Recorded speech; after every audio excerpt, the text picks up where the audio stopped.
أشهد أن لا إله إلا الله وحده لا شريك له وأشهد أن محمدا عبده ورسوله أما بعد فأعوذ بالله من الشيطان الرجيم بسم الله الرحمن الرحيم الحمد لله رب العالمين الرحمن الرحيم مالك يوم الدين إياك نعبد وإياك نستعين اهدنا الصراط المستقيم صراط الذين أنعمت عليهم غير المغضوب عليهم ولا الضالين. Setelah Rasulullah SAW kembali ke Madinah setelah Fatah Makkah, beberapa misi juga ditempuh oleh beliau dan akan disebutkan di sini. Salah satunya adalah Sariyah Qais bin Sa'ad bin Ubadah ini ke arah Suda pada tahun 8 Hijriah. Ketika Rasulullah SAW kembali dari Jiranah ke Madinah, beliau mengirim pasukan ke berbagai wilayah untuk tabligh Islam. Maka beliau mengirim Muhajir bin Abi Umayyah ke arah Sana'a yang merupakan ibu kota Yaman dan Ziyad bin Labid ke arah Hadramaut. Dan beliau menyiapkan satu pasukan di mana Qais bin Sa'ad beliau angkat sebagai amir atau panglima. Rasulullah SAW mengirim Qais bin Sa'ad bersama 400 orang agar mereka menyampaikan tabligh Islam kepada suku Suda di Yaman. Menurut riwayat lain, Rasulullah SAW memerintahkan agar mereka berperang dengan suku Suda. Jika riwayat ini benar, riwayat pertama tampaknya lebih benar, maka pasti telah datang berita-berita mengenai suku tersebut yang menyebabkan kerugian kepada kaum muslimin. Yang atas dasar itu beliau mengambil langkah ini. Tertera bahwa Rasulullah SAW mengikatkan sebuah bendera putih untuk ini dan menyerahkan sebuah bendera kecil hitam kepada mereka. Mereka berkemah di salah satu sisi lembah Kana. Kana adalah salah satu dari 3 lembah terkenal di Madinah dan terletak di antara Madinah dan Uhud. Hazrat Qais adalah putra Hazrat Sa'ad bin Ubadah, pemimpin suku Khazraj. Hazrat Qais bin Sa'ad termasuk di antara para sahabat yang agung. Pada peristiwa Fatah Mekah, ketika Rasulullah SAW mengambil kembali bendera dari Hazrat Sa'ad bin Ubadah, beliau memberikannya kepada putranya yang bernama Qais ini. Beliau dianggap sebagai seorang yang sangat bijaksana dan penunggang kuda yang pemberani. Beliau juga sangat terkenal dalam kedermawanan dan kemurahan hati. Hazrat Qais saat itu tengah berkemah di Kana, di mana seorang lelaki dari suku Sada bernama Ziyad bin Harith kebetulan melewati tempat itu. Ia telah memeluk Islam beberapa waktu sebelumnya. Lalu ia mengetahui bahwa pasukan ini hendak menyerang sukunya. Dan mengapa ia tidak terkejut pada saat itu? Tentunya ia pasti mengetahui bahwa orang-orang suku ini bermaksud merugikan kaum muslimin. Dan ini adalah jawaban terhadap hal itu. Bagaimanapun ketika ia melihat bahwa sukunya akan diserang, ia langsung menghadap Rasulullah SAW dan memohon agar pasukan yang telah dikirim ditarik kembali. Ia menjamin sukunya dan juga berjanji bahwa mereka akan memeluk Islam, yakni satu jaminan bahwa mereka tidak akan menyerang kaum muslimin dan tidak akan merugikan mereka. Dan yang kedua adalah bahwa mereka juga akan memeluk Islam secara berangsur-angsur. Beliau menerima perkataannya dan menarik kembali pasukan tersebut. Hal ini juga menunjukkan bahwa beliau sallallahu alaihi wasallam tidak mengirim pasukan tersebut dengan tujuan menaklukkan wilayah atau menundukkan kaum itu, melainkan beliau mengirimnya untuk menyampaikan tabligh Islam dan tujuannya adalah melindungi kaum muslimin. Dan sebagaimana Hazrat Ziyad bin Haris telah berjanji, ia menepatinya. Dan dari waktu ke waktu, orang-orang dari kaumnya terus memeluk Islam. Jika tujuannya hanya memaksa mereka menjadi muslim, maka tidak akan diizinkan untuk memeluk Islam secara berangsur-angsur setelah mereka memahaminya. Sebaliknya akan langsung dikatakan, terimalah Islam atau pedang.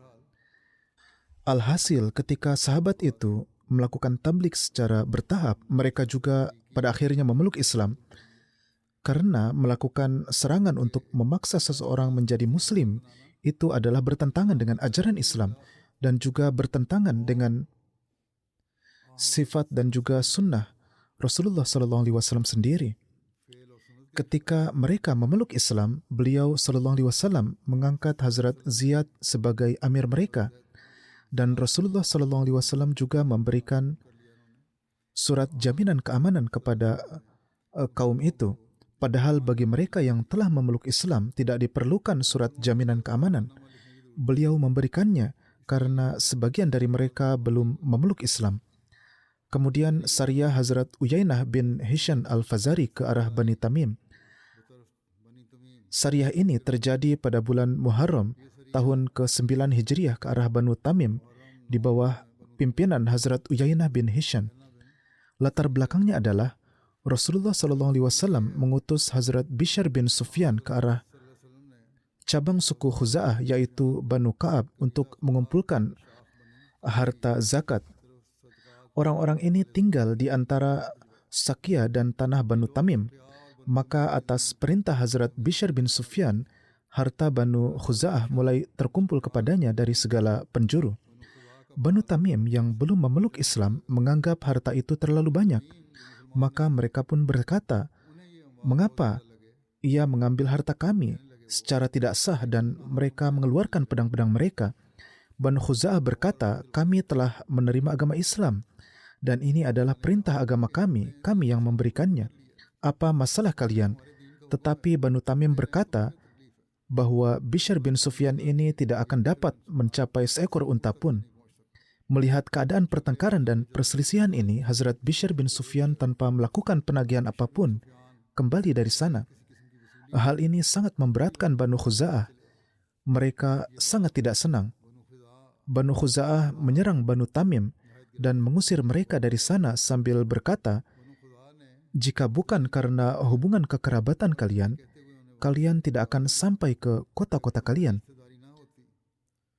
Pasti kita akan menghadapi suatu ujian dari Rasulullah SAW karena perkataan yang telah kalian ucapkan ini dan kami tidak memberikan zakat. Kalian telah berpaling dari utusan Rasulullah SAW dan menghalanginya untuk mengambil zakat dari harta kami." Di sisi lain, Hazrat Bishr bin Sufyan datang kepada Rasulullah SAW dan memberitahukan beliau tentang keadaan. Beliau SAW bersabda, "Siapa yang akan memberi pelajaran kepada kaum ini?" Yang pertama kali menjawab labbaik adalah Hazrat Uyainah bin Hishan. Rasulullah SAW mengutus Hazrat Uyainah bin Hishan bersama 50 penunggang kuda Arab menuju Banu Tamim, dan di antara mereka tidak ada seorang pun dari Muhajirin dan Ansor. Uyainah berangkat bersama para sahabatnya. Mereka berjalan pada malam hari dan bersembunyi pada pagi hari hingga mereka sampai di padang pasir tempat Banu Tamim berkemah dan menggembalakan ternak-ternak mereka.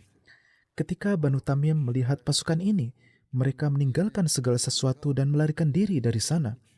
11 orang laki-laki mereka, 11 orang perempuan, dan 30 anak kemudian tertangkap, yang mana ini mereka bawa ke Madinah.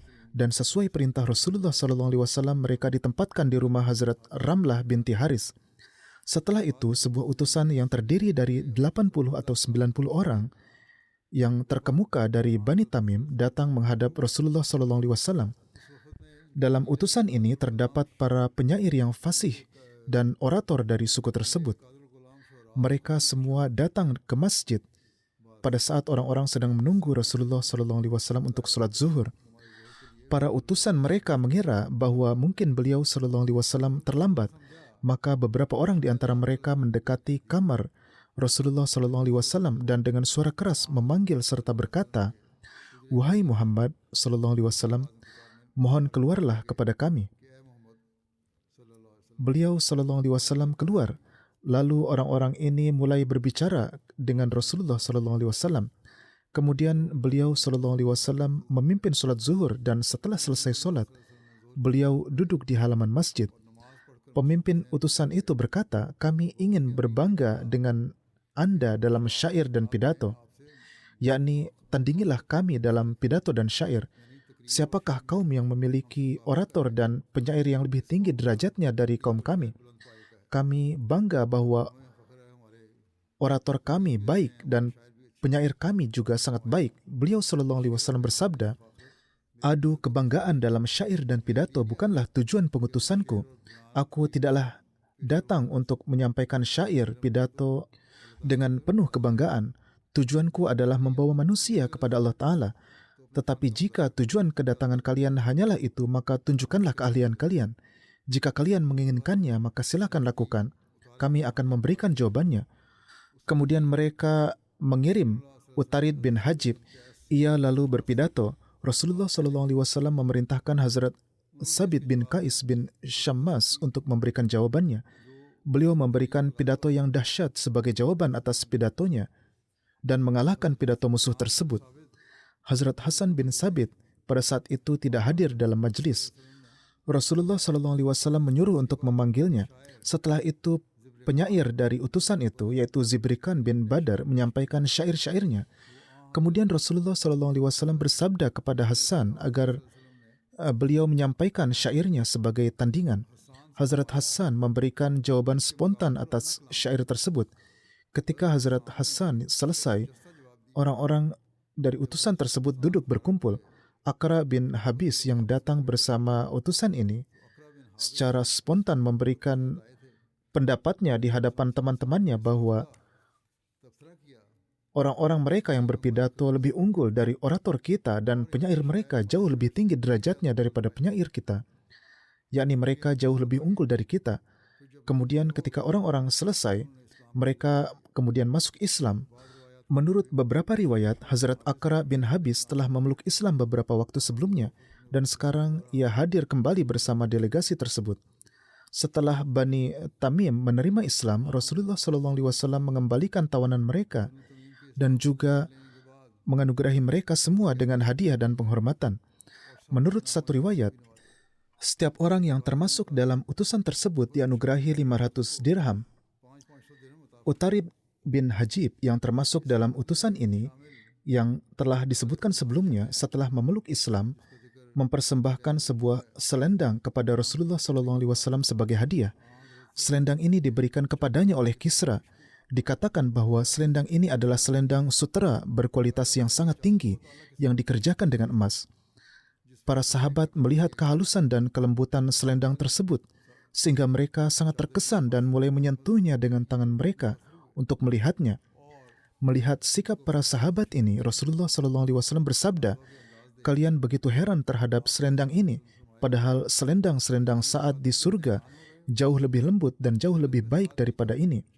Hazrat Mirza Bashir Ahmad Sahib juga memberikan penjelasan atas peristiwa ini. Beliau mengatakan setelah beberapa waktu, ketika kepada Rasulullah SAW datang beberapa kain sutera sebagai hadiah dari suatu tempat, maka beberapa sahabat setelah melihatnya menyebutkan kelembutan dan kehalusannya dengan sangat takjub dan menganggapnya sebagai sesuatu yang luar biasa. Beliau SAW bersabda, "Apakah kalian takjub terhadap kelembutannya? Demi Allah, selendang-selendang saat di surga jauh lebih lembut dan jauh lebih baik daripada ini."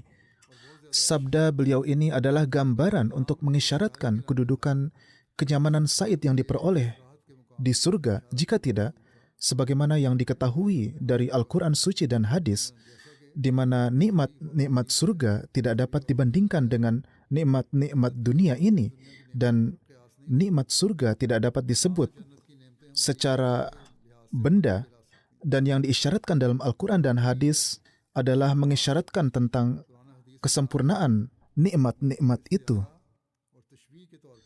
Kemudian ada satu syariah, yaitu syariah Qutbah bin Amir, yang terjadi pada bulan Safar tahun 9 Hijriah. Qutbah bin Amir dikirim oleh Rasulullah SAW dengan membawa 20 orang ke arah suku Hasham. Menurut suatu riwayat, mereka dikirim ke sekitar Kabalah. Kota Kabalah terletak di daerah Tihamah di jalan menuju Yaman. Di antara kota ini dan Mekah terdapat jarak perjalanan 8 hari atau kira-kira berjarak 156 mil. Menurut suatu riwayat, ini dikirim ke sekitar Bisha dan mereka diperintahkan untuk menyerang secara tiba-tiba. Pastilah musuh ini telah melakukan kejahatan. Dalam perjalanan, mereka menangkap seorang. Ketika ditanyai, maka dia menunjukkan dirinya sebagai orang bisu. Tetapi ketika kaum muslim mendekati suku tersebut, ia lalu berteriak keras untuk memperingatkan sukunya. Maka karena telah menipu, dia pun dihukum mati. Karena sekarang orang-orang suku itu sudah agak waspada, maka ditunggu hingga malam tiba, dan ketika sudah tampak gelap, maka kaum muslimin menyerang mereka. Alhasil terjadi pertempuran yang sengit dan kedua belah pihak banyak yang terluka dan banyak dari suku lawan yang terbunuh. Kemudian Hazrat Qutbah membawa unta, kambing, dan wanita sebagai harta ganimah menuju Madinah. Setelah bagian khumus dikeluarkan, masing-masing muslim mendapat 4 unta atau 40 kambing. Bagaimanapun juga, serangan ini harus dilakukan guna menghentikan kejahatan mereka. Kemudian disebutkan mengenai syariah Dahak bin Sufyan Kalbi. Ini terjadi terhadap Banu Kilab. Ini terjadi pada bulan Rabiul Awal tahun 9 Hijriah. Dan Rasulullah SAW mengirim Hazrat Zihak bin Sufyan Kalbi ke Kurta menuju sukunya sendiri, yaitu Banu Kilab. Kurta adalah nama salah satu cabang Banu Bakar yang berada di jarak 7 hari perjalanan dari Madinah Munawwarah. Kelompok Muslim menemui mereka di Zul Jalawah di Najd. Mereka menyampaikan tabligh Islam, tetapi orang-orang suku itu menolak dan berujung pada pertempuran. Mereka mengalahkan penduduk Kurta dan memperoleh harta ganimah.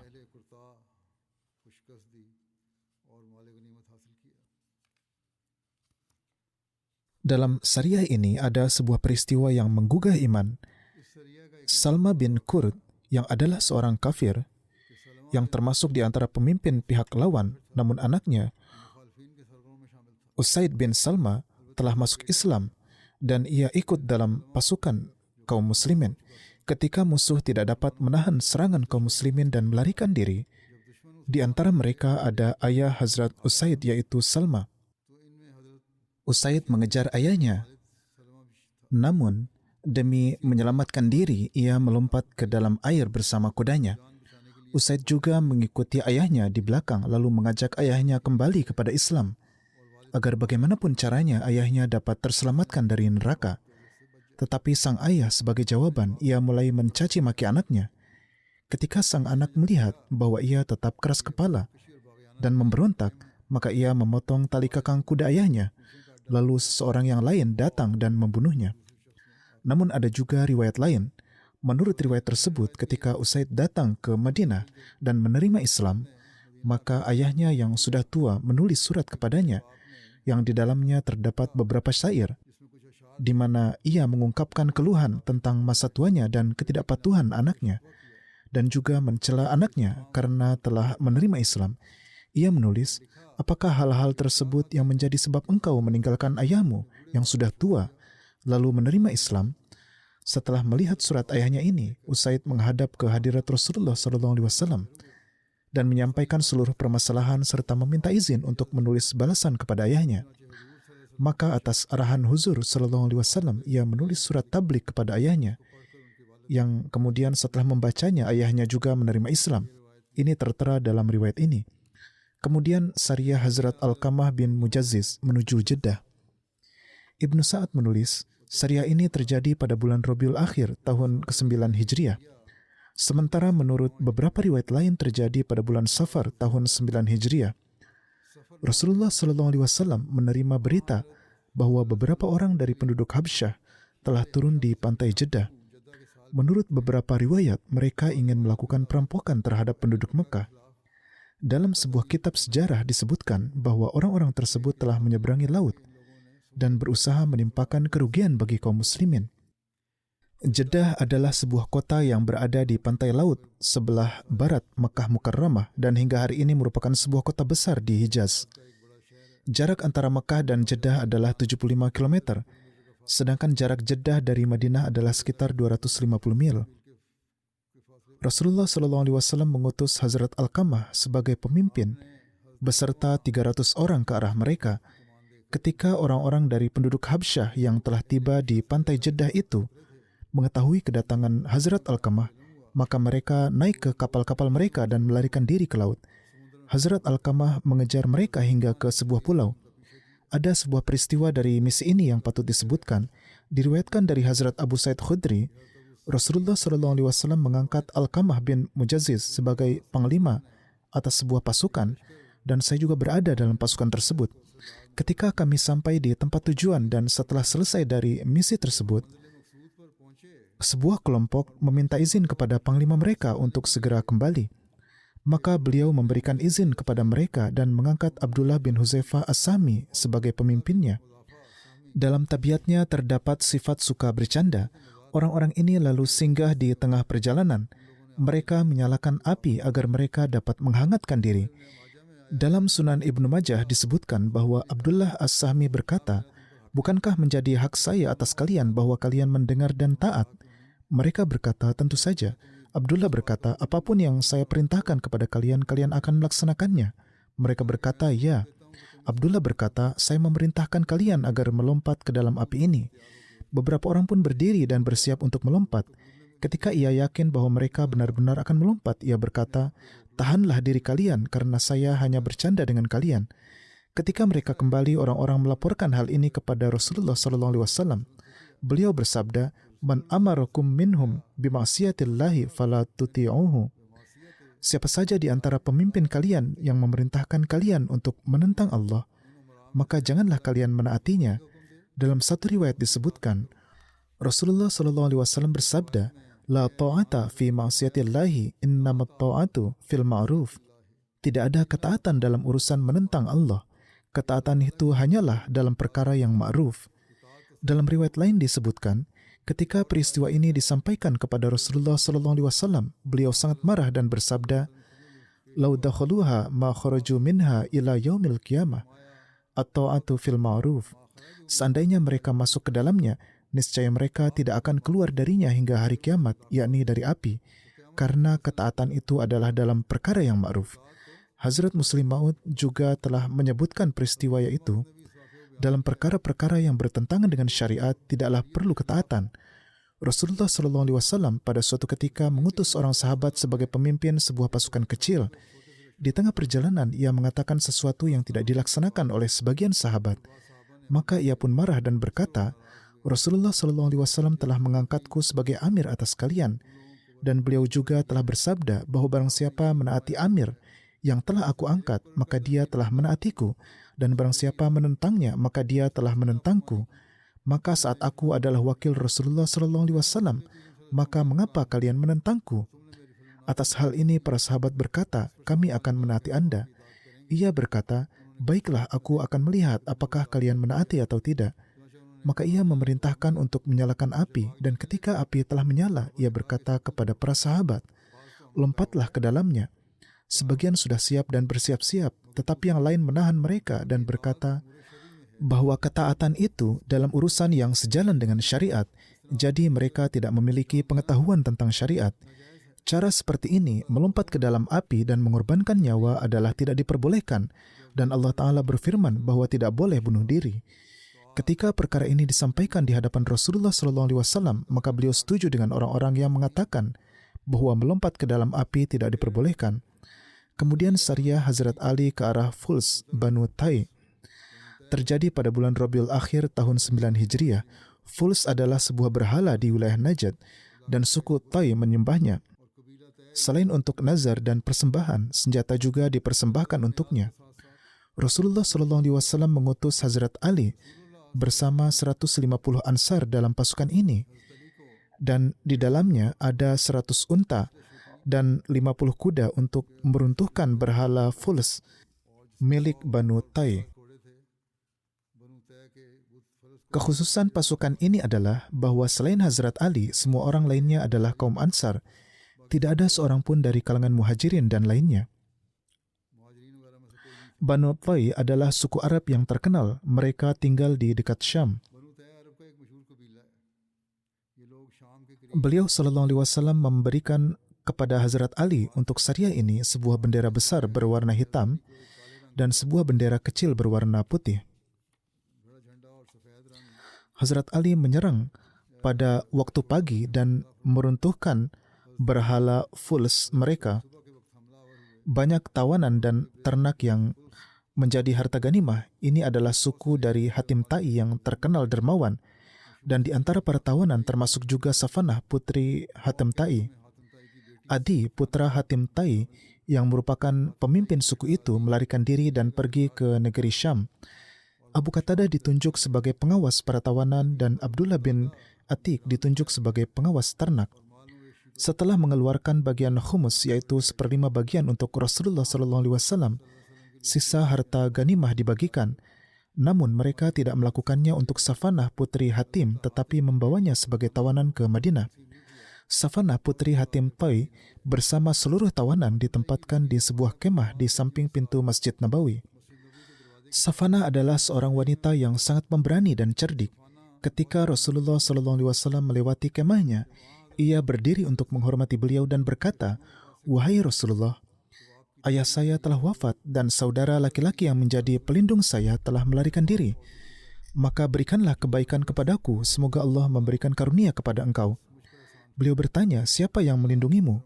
Ia menjawab, "Adi bin Hatim Tai." Beliau bersabda, "Dia yang telah lari dari Allah dan Rasul-Nya." Setelah mengucapkan ini, beliau SAW pergi dari sana. Keesokan harinya, ketika beliau kembali melewati tempat itu, Safanah kemudian kembali mengulangi perkataan yang sama seperti kemarin. Beliau SAW juga memberikan jawaban yang sama seperti kemarin dan pergi, dan ia menjadi putus asa. Pada hari ketiga, ketika Rasulullah SAW melewati kemahnya, Hazrat Ali juga bersamanya dan berjalan di belakang beliau. Hazrat Ali memberi isyarat kepada Safanah agar ia berdiri dan kembali menyampaikan maksudnya. Ia segera berdiri dengan penuh hormat dan kembali menyampaikan permohonan yang sama kepada Rasulullah SAW. Beliau bersabda, "Aku telah menerima permohonanmu. Kamu sekarang bebas, tetapi jangan tergesa-gesa meninggalkan tempat ini. Ketika ada orang yang bisa dipercaya, kamu akan dikirim bersamanya ke Syam, kepada saudaramu."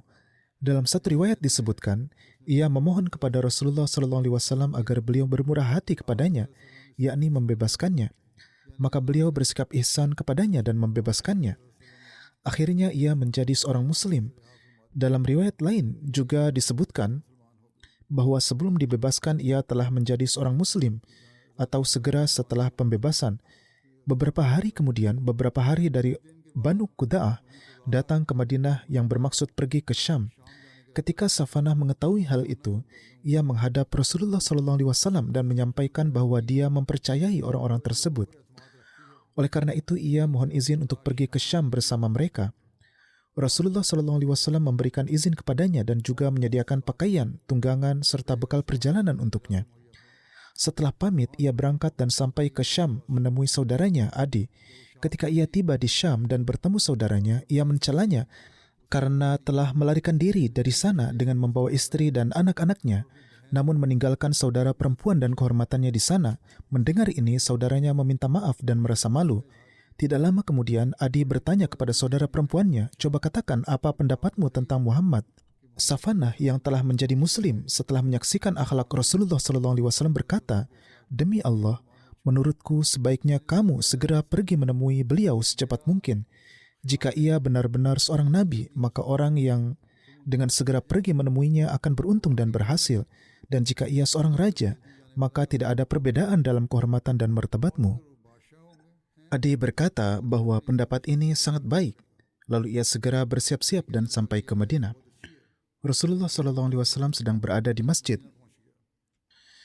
Adi memperkenalkan dirinya, kemudian Rasulullah SAW membawanya menuju ke rumah beliau. Di tengah jalan, seorang nenek menghentikan Rasulullah SAW untuk berbicara atau menanyakan sesuatu. Beliau SAW berhenti cukup lama untuk berbicara dengan nenek itu.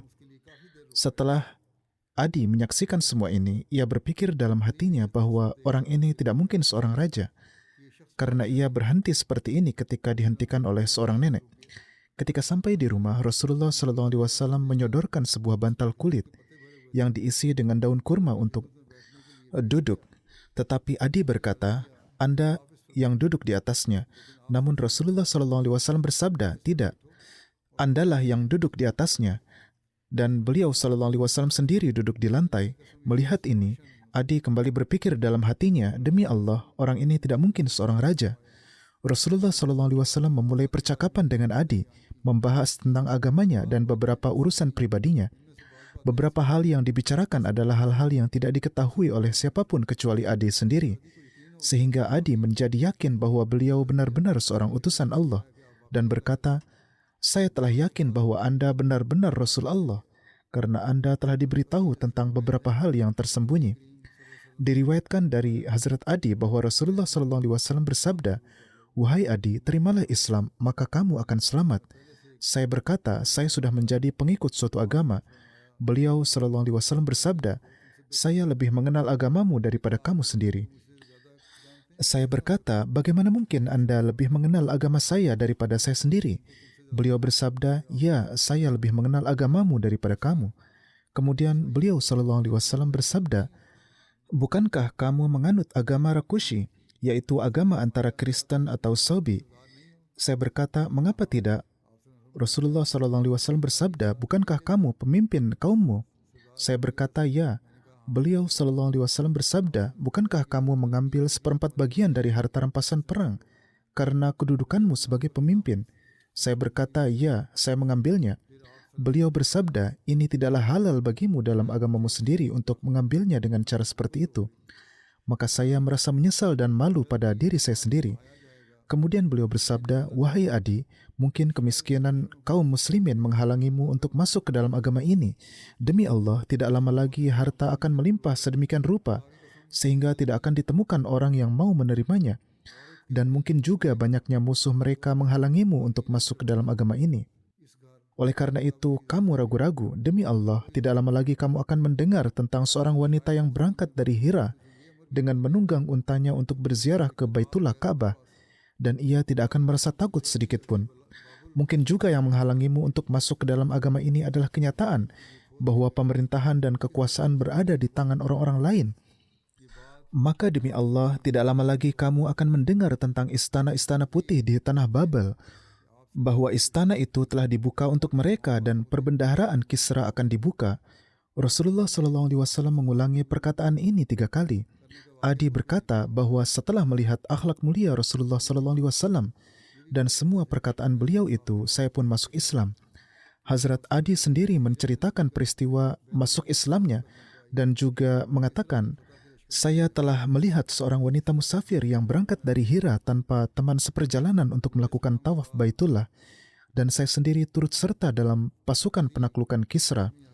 Setelah menerima Islam, Hazrat Adi sangat memperhatikan syariat Islam. Beliau senantiasa berwudu untuk solat dan sangat peduli dalam menunaikan solat.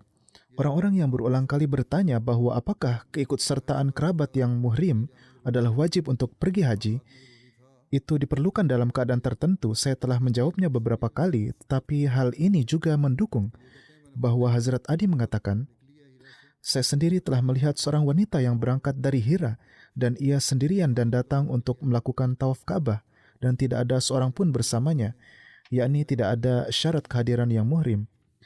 Beberapa waktu setelah misi Hazrat Ali ini, utusan suku Tai datang menghadap Rasulullah SAW dan mereka menerima Islam.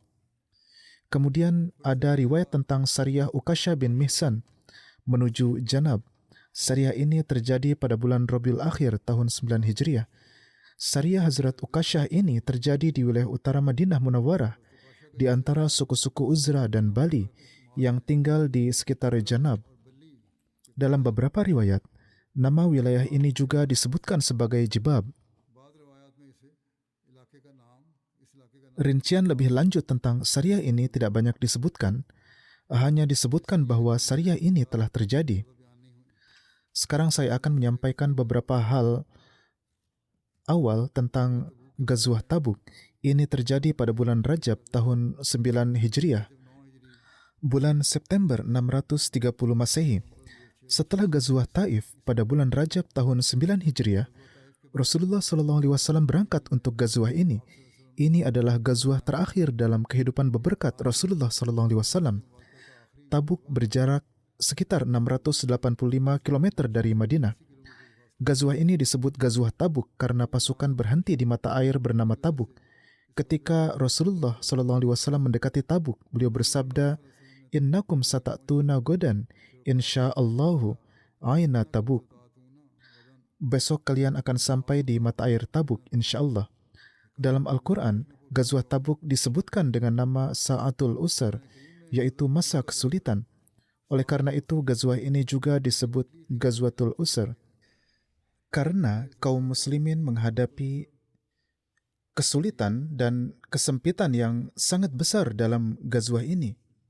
Misalnya, panas yang sangat terik, perjalanan yang jauh, tunggangan yang sangat kurang, kekurangan air yang sangat berat di sepanjang perjalanan.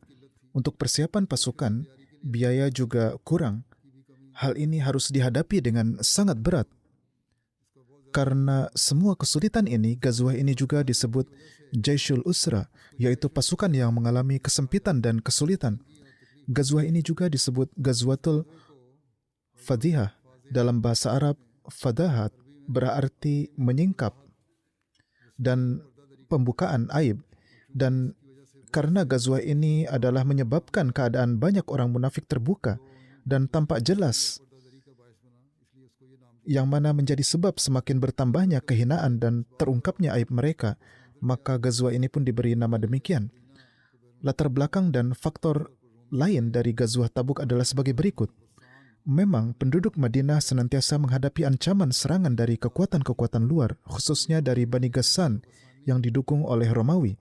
Dan ada pula berita bahwa kedua pihak ini, yaitu Romawi dan Ghassan, sedang mempersiapkan perang. Mengenai ancaman dan ketakutan akan serangan dari Ghassan, Hazrat Umar sendiri menceritakan, "Kami senantiasa khawatir akan serangan Ghassan, yaitu setiap saat ada kekhawatiran dan pikiran bahwa sekarang akan terjadi serangan." Menurut suatu riwayat, peristiwa yang menjadi sebab langsung perang Tabuk adalah sebagai berikut. Sekelompok pedagang yang membawa minyak zaitun dari Syam ke Madinah memberitahukan kepada kaum muslim bahwa penduduk Romawi telah mengumpulkan pasukan yang sangat besar di Syam, dan Heraklius telah menyediakan biaya untuk para prajurit atau sekutu-sekutunya selama 1 tahun. Bersama mereka bergabung pula Laham, Judham, Amilah, Ghassan, dan suku-suku Kristen lainnya. Dan pasukan depan mereka telah sampai ke Balka. Balka adalah suatu wilayah yang terletak di negeri Syam.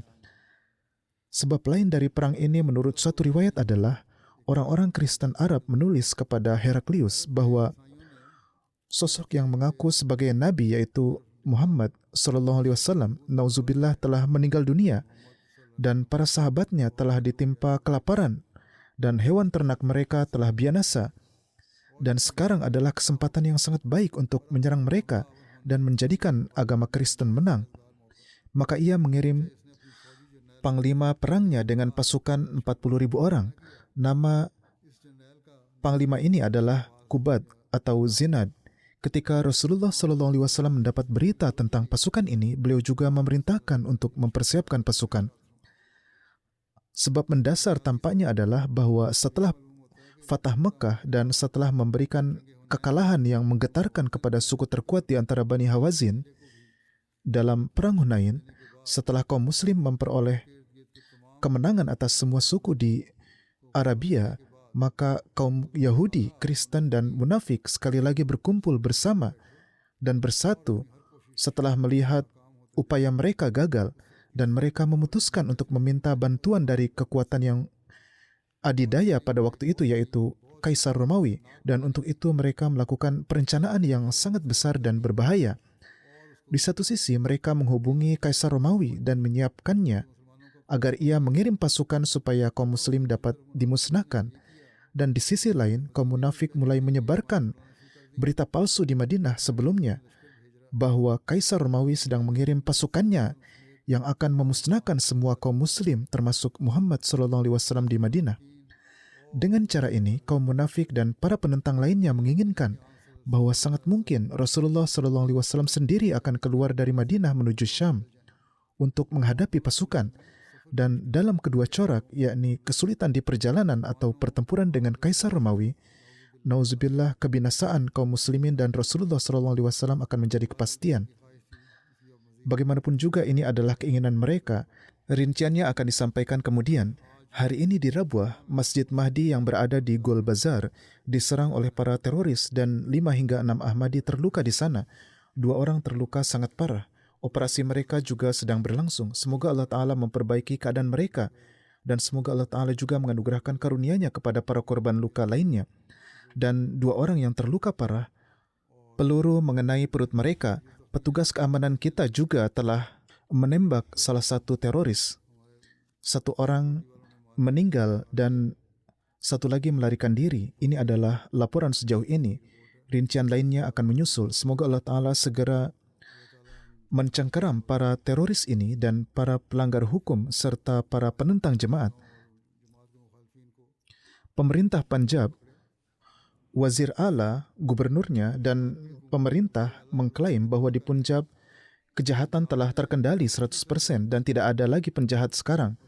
Tetapi serangan yang terjadi setiap hari terhadap para Ahmadi yang dibunuh syahid atau dilukai atau harta benda mereka dibakar, ini tampaknya tidak mereka anggap sebagai kejahatan. Semoga Allah Ta'ala juga menganugerahkan akal kepada pemerintah-pemerintah ini dan semoga Allah Ta'ala segera menampakkan tandanya untuk menolong jemaat.